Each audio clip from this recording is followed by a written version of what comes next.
Saya katakan kepada Anda semua yang ada di sini ya, kami umat Islam tidak akan mungkin mau berdebat dengan Kristen kalau Kristen percaya diri dengan Bible-nya itu sendiri. Kenapa kami ikut berdebat dengan kalian, sahabat-sahabat, saudara-saudaraku yang saya kasihi dalam nama Allah? Karena kalian mengambil kata Allah. Kitab kalian itu diterangkan di kitab kami. Fawailul lilladzina yaktubunal kitaba bi'aidihim tsumma yaquluna hadza min indillah. Kitab kalian itu dituliskan oleh tangan manusia sendiri, lalu dikatakan ini firman Tuhan. Kenapa saya terjun di sini? Karena itu tadi. Anda mengatakan Allah punya anak, Anda mengatakan Allah jadi manusia, maka saya terpanggil untuk membantai itu. Nah, kenapa saya menggunakan dalil dalam kitab Anda? Loh, yang dari kitab Yahudi kok saya ambil juga? Orang Yahudi tidak ada komplain? Pada poin pertama saya persilakan Pak Pendeta Muri Walianto Matalu menyampaikan presentasinya selama 7 menit. Silakan Pak MYM. Ya, baik, 7 menit ya. Ya, orang Kristen atau iman Kristen percaya Yesus itu adalah Allah. Yesus adalah Tuhan, pencipta langit dan bumi sekaligus penebus ya.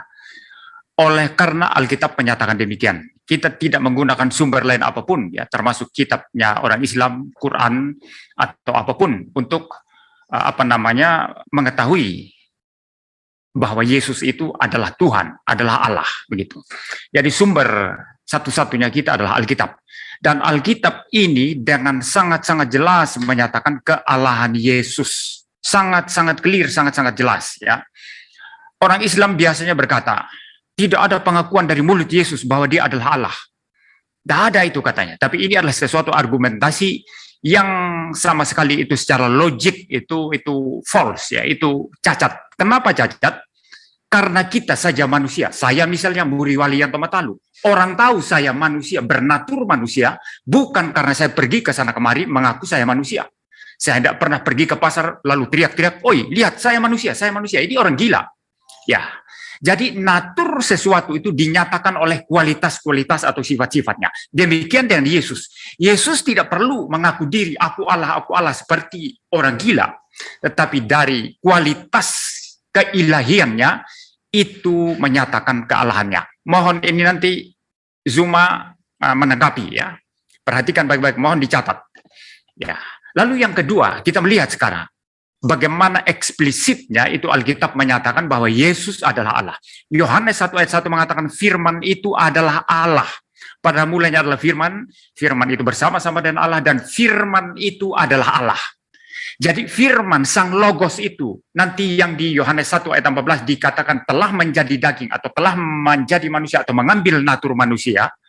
Sang firman itu dikatakan bersama-sama dengan Allah. Yang menunjukkan bahwa dia mempunyai pribadi yang berbeda dengan Bapa, tetapi sekaligus dikatakan firman itu adalah Allah. Tegas sekali di sana, sangat-sangat eksplisit. Ya, lalu Yesus sendiri berkata dalam Yohanes 10 ayat 30, aku dan Bapa adalah satu. Aku dan Bapa, berarti ada dua pribadi yang berbeda, tapi dikatakan adalah satu. Kenapa bisa satu? Kalau sampai Yesus berkata aku dan Bapa adalah satu, Yesus pastilah satu hakikat dengan Bapa. Yohanes 17 ayat 5 dikatakan, Bapa permuliakanlah aku padamu sendiri dengan kemuliaan yang kumiliki di hadiratmu sebelum dunia ada.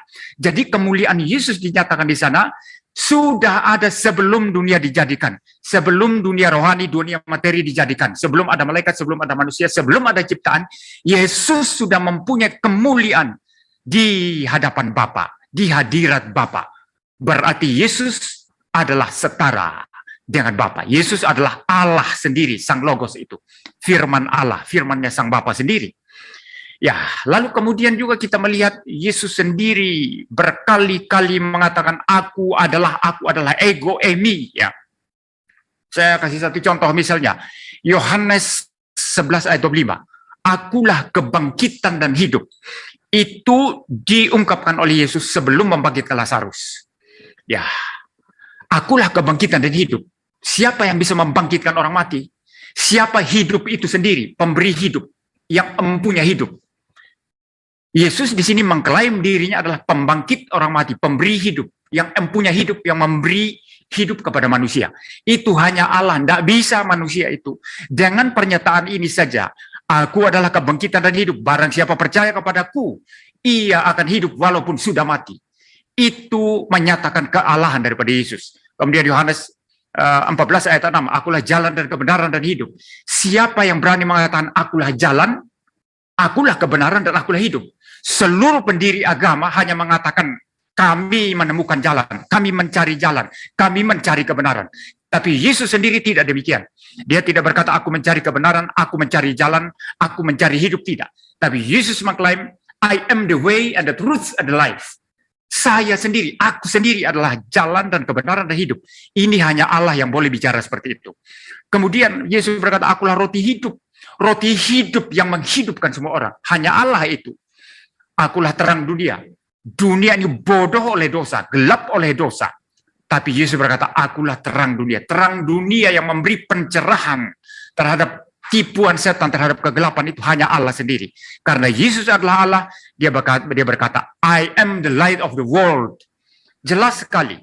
Lalu kemudian ada juga hal yang sifatnya implisit. Ya, timernya nggak ada ini Pak Albert ya, timernya. Ada Pak, ada. 2 menit lagi Pak, 2 menit. Ya, implisit sekali ketika Yesus mengampuni dosa orang. Orang lumpuh dalam kasus Markus, Injil Markus itu, kalau saya tidak salah di pasal yang kedua, itu ada orang lumpuh yang nggak pernah bertemu dengan Yesus. Secara manusia dia tidak pernah berbuat dosa kepada Yesus. Tapi Yesus mengampuni dia. Padahal orang lumpuh itu secara manusia belum pernah berbuat dosa kepada Yesus secara manusia. Tapi Yesus berkata, anakku, aku mengampuni engkau. Mengapa bisa seperti itu? Karena setiap dosa yang dilakukan orang lumpuh itu adalah dosa terhadap Allah, dan Yesus, karena dia Allah, mengampuni dosa-dosa orang lumpuh itu. Yang mengampuni dosa orang-orang itu hanya Allah. Maka Yesus adalah Allah. Lalu kemudian mungkin yang terakhir ya, Yohanes 10 ayat 33 dikatakan di sana. Jawab orang-orang Yahudi itu. Ini orang-orang Yahudi yang membenci Yesus. Bukan karena suatu pekerjaan baik maka kami mau melempari engkau. Melainkan karena engkau menghujat Allah. Dan karena engkau sekalipun hanya seorang manusia saja menyamakan dirimu dengan Allah. Jadi menurut pandangan orang Yahudi ini, Yesus menyamakan dirinya dengan Allah. Dan memang demikian. Yesus menyamakan dirinya dengan Bapa. Satu hakikat dengan Bapa. Maka orang-orang Yahudi sangat benci kepada Yesus. 30 detik lagi Pak. Ya. Dan mereka menyalibkan Yesus. Nah, kalau orang Yahudi sendiri melihat Yesus menyamakan diri dengan Allah, mengapa orang Islam ini mengatakan Yesus tidak pernah mengaku diri Allah, Yesus tidak pernah menyamakan diri dengan Allah, Yesus bukan Allah dan lain sebagainya. Orang Yahudi melihat Yesus itu menyamakan diri dengan Allah, maka mereka benci dia dan mau menyalibkan dia. Saya bicara sampai di sini saja. Silakan Ustadz Zuma menanggapi sesuai dengan argumentasi saya. Oke, terima kasih Pak IMYM. Sekarang saya berikan kesempatan kepada Ustadz Zuma untuk membantah poin-poin argumen yang sudah disampaikan oleh Pak IMYM selama 7 menit. Silakan Pak Zuma. Baik. Bismillahirrahmanirrahim. Rabbi israh li sadri wa yassir li amri wahlul 'uqdatam min lisani yafqahu qawli. Jadi pernyataan dari Bapak Pendeta tentang Yesus itu semua adalah pernyataan-pernyataan yang dihasilkan dari iman. Bukan dihasilkan dari pernyataan-pernyataan atau pengajaran Yesus. Di dalam Kisah Para Rasul 3 nomor 20 dikatakan agar Tuhan mendatangkan waktu kelegaan dan mengutus Yesus yang dari semula. Saya ulang, yang dari semula diperuntukkan bagimu sebagai Kristus. Ini kalau Anda mengakui Kisah Para Rasul ini dituliskan oleh Rasul, utusan Tuhan Anda, harusnya dipercaya ini. Yesus itu dari semula diperuntukkan, diutus untuk menjadi Kristus. Apa Kristus itu? Kristus itu adalah manusia yang diurapin, bukan Tuhan yang diurapin. Itu satu. Kedua, di dalam Kisah Para Rasul penulisnya sama. Bab 2 nomor 22. Seruannya jelas. Hai orang-orang Israel. Orang Israel harus dengar dong. Ini adalah seruan. Dengarlah perkataan ini. Harus dengar dong. Jangan membantah. Yang aku maksudkan adalah Yesus dari Nazaret. Seorang yang telah ditentukan Allah. Lagi-lagi Yesus adalah manusia yang ditentukan. Yang dinyatakan kepadamu dengan kekuatan-kekuatan. Jadi kalau tadi ada yang mengatakan mengampuni, ada yang mengatakan menghidupkan, dan apapun seabrek kelihatan yang nampak oleh Yesus, ternyata di dalam kitab Anda sendiri mengatakan, dengarlah hai orang Israel, yang aku maksudkan adalah Yesus, seorang yang telah ditentukan oleh Allah dan yang dinyatakan kepadamu dengan kekuatan-kekuatan dan mujizat-mujizat dan tanda-tanda yang dilakukan oleh Allah dengan perantaraan Yesus di tengah-tengah kamu seperti yang kamu tahu.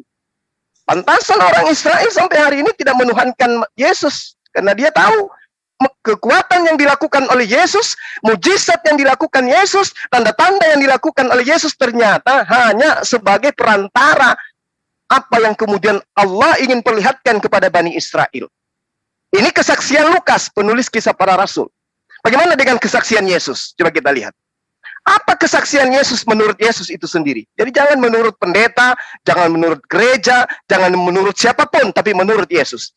Sekarang baca Bible, Yohanes 5 nomor 36, apa yang Yesus katakan di situ? Ada kesaksianku yang lebih penting. Ayo, lebih penting dari kesaksian seluruh pendeta di atas muka bumi ini. Ada kesaksianku yang lebih penting dari kesaksian Yohanes, kata Yesus. Apa itu? Bahwa semua pekerjaan yang aku lakukan adalah yang bersaksi tentang aku, pekerjaan itulah yang bersaksi tentang aku, bahwa engkaulah yang telah mengutus aku. Poinnya apa? Ada dua. Pekerjaan, mujizat, membangkitkan, menghidupkan, atau kalau perlu membuat matahari menjadi 5, matahari terbit dari selatan atau timur oleh Yesus. Ternyata kesemua itu hanya bersaksi bahwa dia adalah utusan Tuhan. Utusan Tuhan atau duta Tuhan, ia hanya alat. Jadi kehebat apapun Yesus di mata Anda. Tapi Yesus ternyata mempersaksikan dirinya bahwa aku hanyalah utusan Tuhan.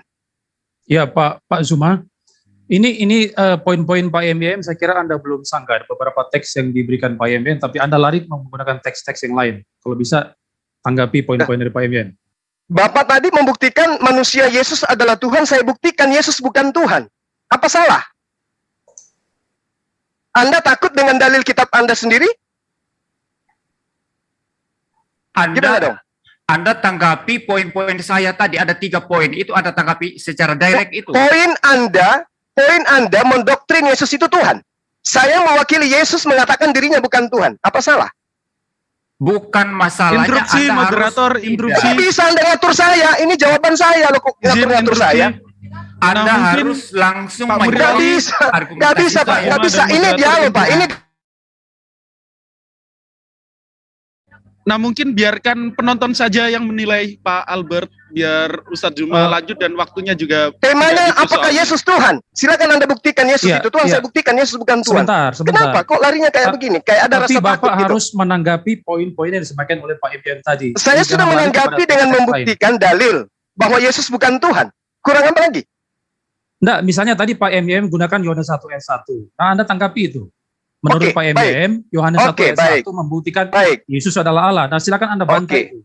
Oke, baik. Hmm. Yesus adalah Allah berdasarkan Yohanes 1 nomor 1. Nah, jangan-jangan maaf kalau saya harus menjadi guru di sini. Saya ngajarin menurut kitabnya Yahudi bagaimana proses firman itu turun ke atas muka bumi. Bukan melalui vagina, bukan melalui rahim. Ingat, Yeremia 30 nomor 1 nomor 2. Firman yang datang dari Tuhan kepada Yeremia bunyinya, beginilah firman Tuhan, Allah Israel, tuliskanlah segala perkataan yang telah kupirmankan kepadamu itu dalam sebuah kitab. Itu firman. Lalu bagaimana dengan Yesus? Apakah dia firman? Bukan. Lalu Yesus itu apa? Dia adalah penerima firman. Mana buktinya? Yohanes 17 nomor 8. Segala firman yang engkau berikan kepadaku telah aku sampaikan kepada mereka. Yohanes 12:49. Aku tidak berkata-kata dari diriku sendiri. Apa yang aku katakan adalah apa yang diperintahkan oleh Tuhan untuk aku katakan dan aku sampaikan. Yesus firman? No. Yesus adalah penerima firman dan penyampai firman. Mau apa lagi?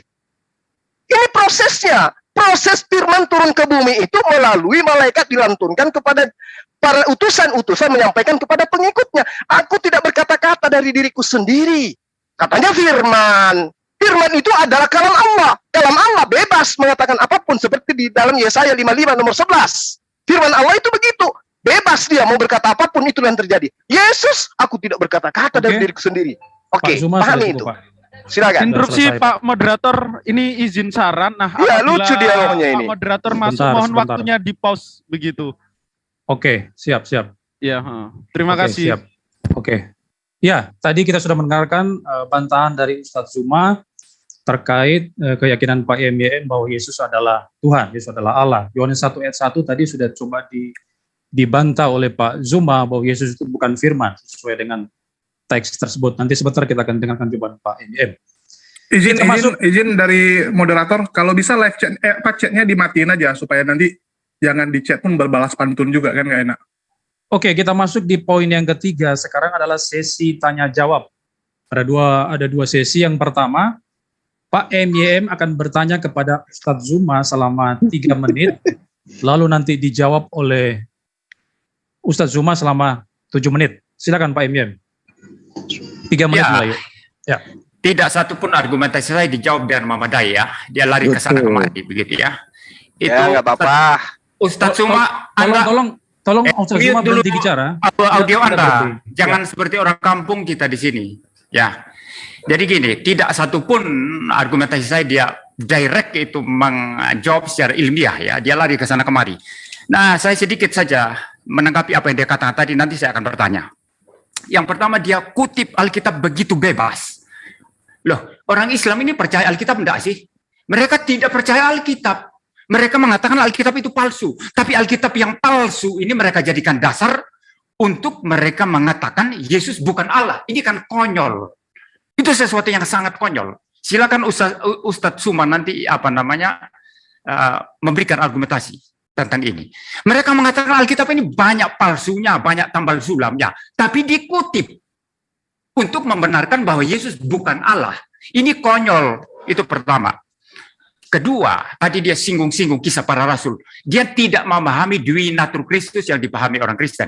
Memang Yesus dalam kemanusiaannya manusia, dalam kemesiasannya dia harus manusia. 100% manusia, yang disalib manusia. Jadi apa masalahnya? Allah Bapa mengutus Sang Firman itu datang ke dalam dunia mengambil natur manusia. Dan di dalam tugas mesianiknya, memang Yesus itu utusan. Orang Kristen tidak bantah itu. Ya, lalu apa yang Ustadz Zuma permasalahkan? Orang Kristen tidak permasalahkan itu.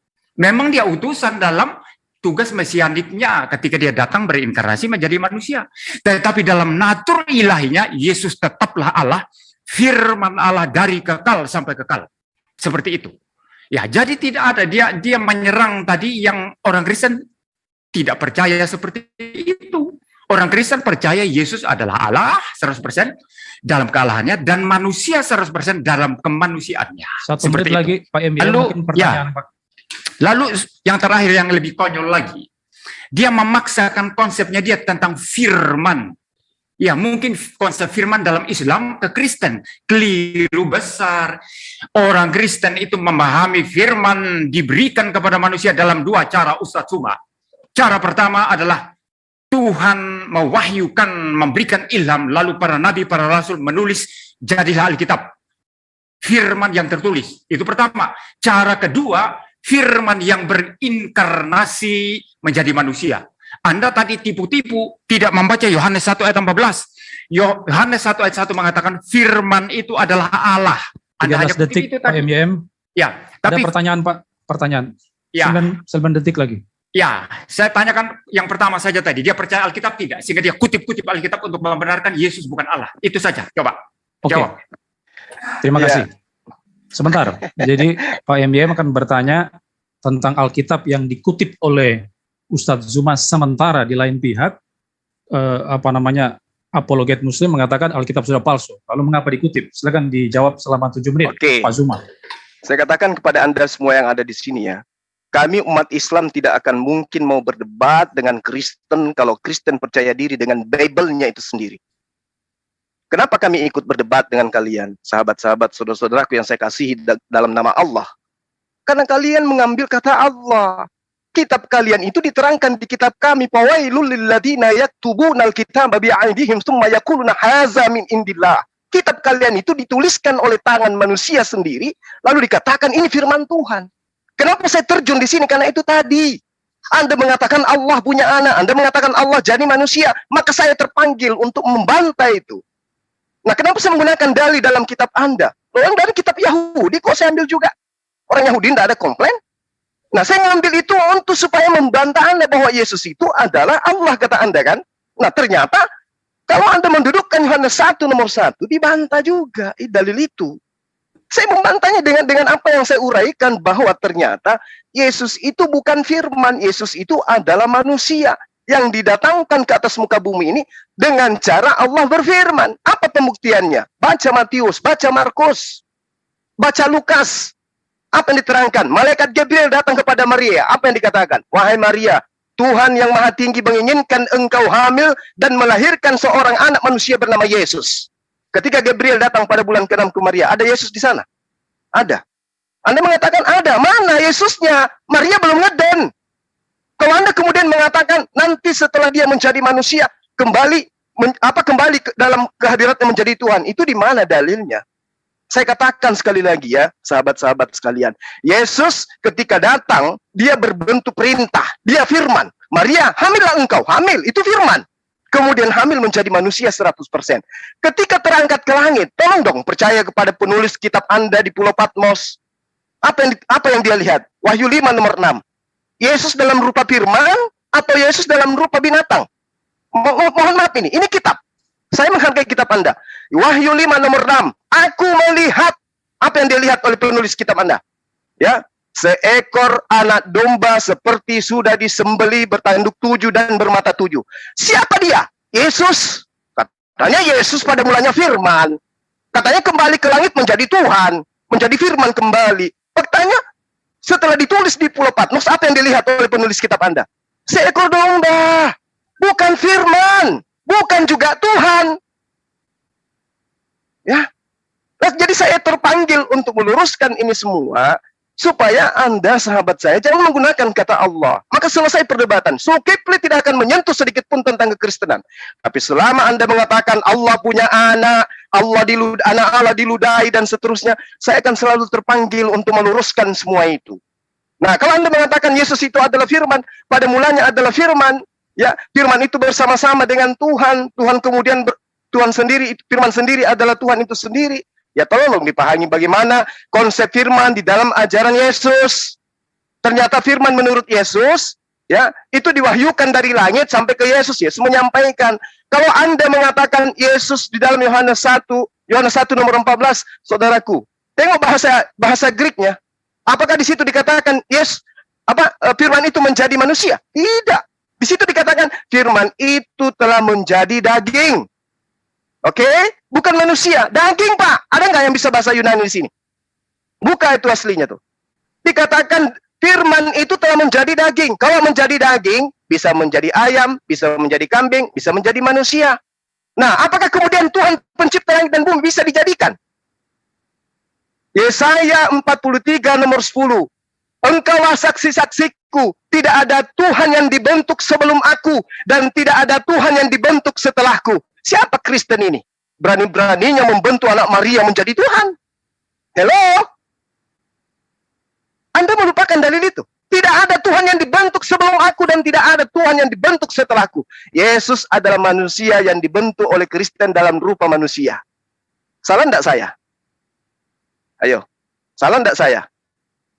Ya, jadi Pak Pendeta, saya katakan Yesus Anda katakan firman menjadi manusia. Di situ salah. Firman menjadi daging. Firman menjadi daging, Pak. Original teksnya mengatakan begitu. Jadi kita nggak boleh mengada-ngada. Termasuk pernyataan Anda, Yesus naik ke surga, itu juga bullshit. Nggak boleh, Pak, nggak boleh. Sebagai pemuka agama harus jujur dalam menyampaikan kebenaran. Yesus terangkat ke langit. Aurinon, bukan Paradiso. Surga, langit itu beda, Pak. Dalam pandangan kita orang Indonesia. Ya.